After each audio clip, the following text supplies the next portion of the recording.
My name is Lakshmi. I'm a journalist. Now, the second question is, Muslim men are allowed to marry 4-5 times, I think, and they don't require their wife's permission, the first wife's permission to marry, correct me if I'm wrong, to marry more number of times. So I actually don't see any logic in this because I believe it's one man, one woman. That's the institution of marriage. So please clarify. Thank you. Now coming to your second question. In Islam, men marry 4 times, 5 times, and they don't ask permission from the first wife. Why? As far as polygyny is concerned, a man having more than one wife, Islam is the only religion, and Quran is the only religious scripture on the face of the earth which says marry only one. There is no religious scripture besides the Quran. I'm a student of comparative religion, which says marry only one. There is no verse in the Bible, no verse in the Bhagavad Gita, no verse in the Veda which says marry only one except the Quran. If you read the Hindu scriptures in Ramayana, the father of Sri Ram, how many wives did he have?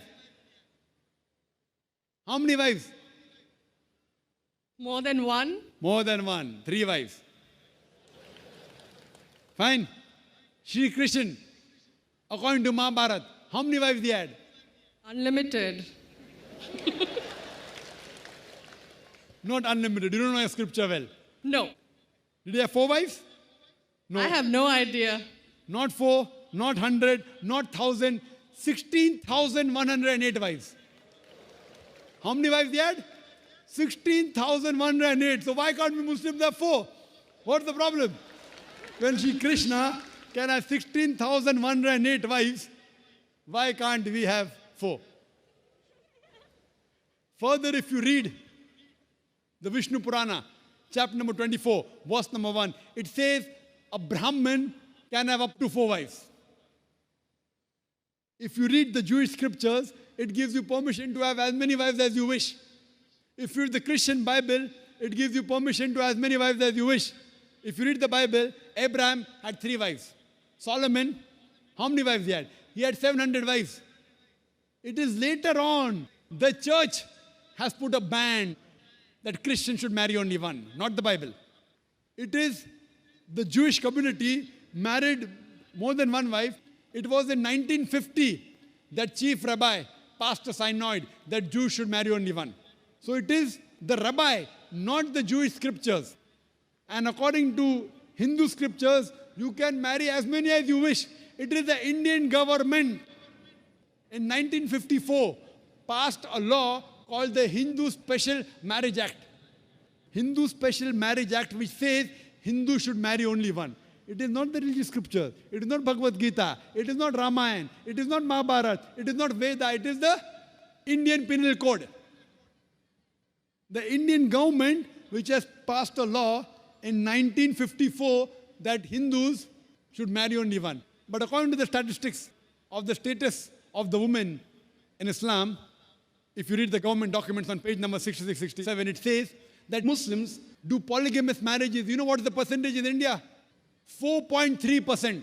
How much? In India, 4.3% of the Muslim men do polygamous marriages. A statistic between 1951 to 1961. Hindus, how many?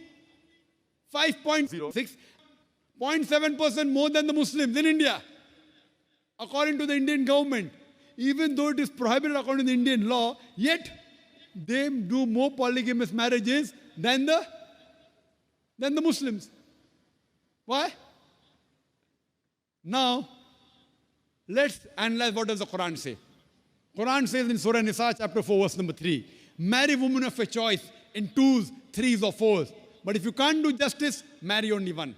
This statement, marry only one, is only given in the Quran and no other religious scripture.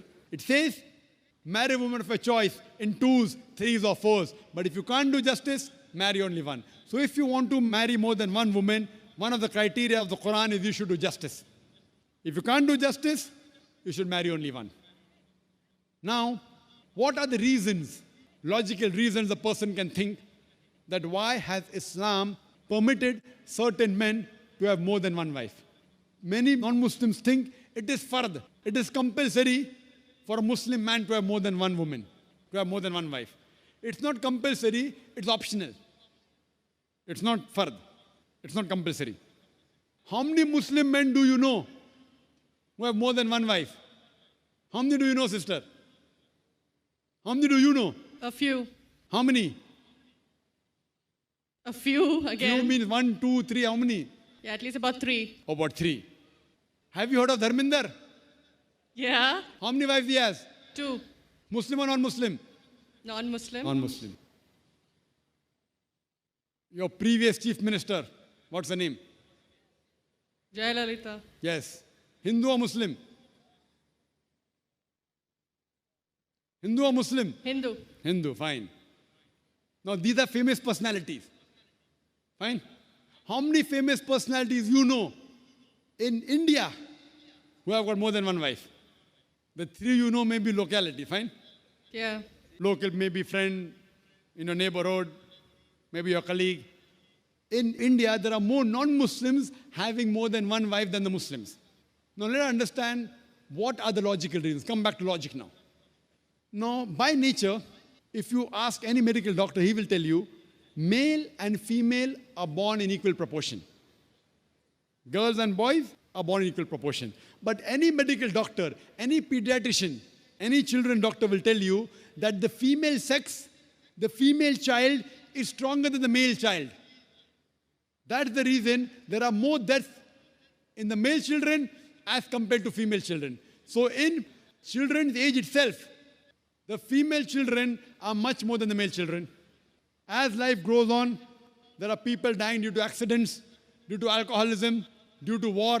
There are more males dying as compared to females. Today, if you analyze in the world, there are more females in the world as compared to males.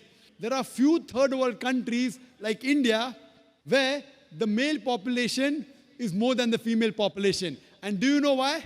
The reason is because of female feticide and female infanticide. According to an article, a program which came on BBC by the name Let Her Die, the program was assignment. There was a British reporter by the name of Emily Buchanan. She comes to India and she says that every year in India, more than 1 million fetuses are being aborted after they identified that they're females. She says more than 3,000 every day. You multiply, more than 1 million every year. According to the Tamil Nadu government hospital report, she gives the statistics, out of 10 female born alive, do you know how many are put to death? 4. Sister, did you know that? Tamil Nadu, your state, your beloved state, according to the government statistics, out of 10 females born alive in the government hospital, 4 are put to death. There are billboards put in Rajasthan and here, which says that spend 500 rupees and save 500,000 rupees. You know what does it indicate? Spend 500 rupees, do ultrasonography, do amniocentesis, identify the child you're carrying is a female, abort her, and save 5 lakh rupees, 500,000 rupees. Maybe a couple of 100,000 upbringing her, and the remaining 100,000 in dowry. If you stop this evil practice in India, our beloved country, stop the female infanticide, stop the female feticide. Even in India, the population of female will be more than the male population. If you see the rest of the world, if you see New York alone, there are 1 million females more than males. In USA alone, there are 7.8 million females more than males.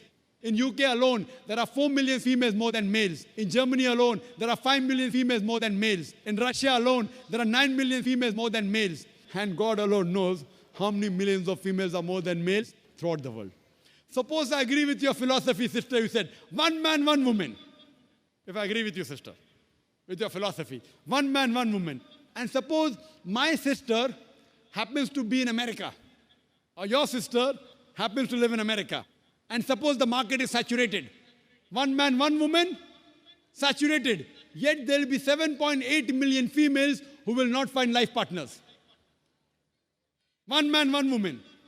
Now the option for these 7.8 million females is either marry a man who already has a wife or become public property? You say, Dr. Zakir Naik, public property, such a harsh word. Sister, it is the most sophisticated word I can use. I cannot use a more sophisticated word than public property. According to the statistics of America, do you know, on an average, a man, before he settles down with a wife, he has 8 different sexual partners. Do you know that? On average, 8. Some may have 1, some may have 10, some may have 28 sexual partners before he settles down with one. So the only option remaining, so if my sister happens to live in America, or if your sister happens to live in America, and the option is given to her, and suppose the market is saturated, every man has found a woman for himself. And unfortunately, if my sister, or if your sister happens to be one of the women who has not found a life partner, the only option for them is either marry a man who already has a wife or become public property. Any modest woman would opt for the first. Sister, what would you opt for your sister? Marrying a man who already has a wife or become public property? My sister's too young to be married. So When she grows up and if she happens to go to America, or if you happen to be in America, third choice. what would you prefer for her? You're the elder sister. Would you prefer her becoming public property or marry a man who already has a wife and get equal rights? In Islam, if you have a second wife, you give equal rights. In America, the public property has got no rights. She's degraded. She's dishonored. In Islam, she has an equal right. She gets honor. What would you prefer for younger sister when she grows up? Sometimes it's difficult to speak the truth, sister, correct? Especially in front of such a large audience. Anyway, I've got your answer, sister. Thank you. And your silence speaks for that. So that's the reason in Islam, sister, men have been allowed to marry more than one wife is to protect the woman, not to degrade her. Regarding a question, is it compulsory that the husband should take the permission of the wife?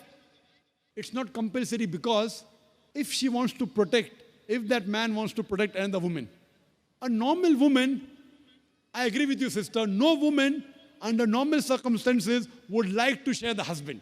You have to agree. This is human nature. But if the woman is a good Muslimah, is a good Muslim woman, what she says, let a small loss take place to prevent a big loss. She will say, I know sharing my husband is a loss for me, but I would prefer letting a small loss take place for me to prevent my sister becoming public property. She's a good human being.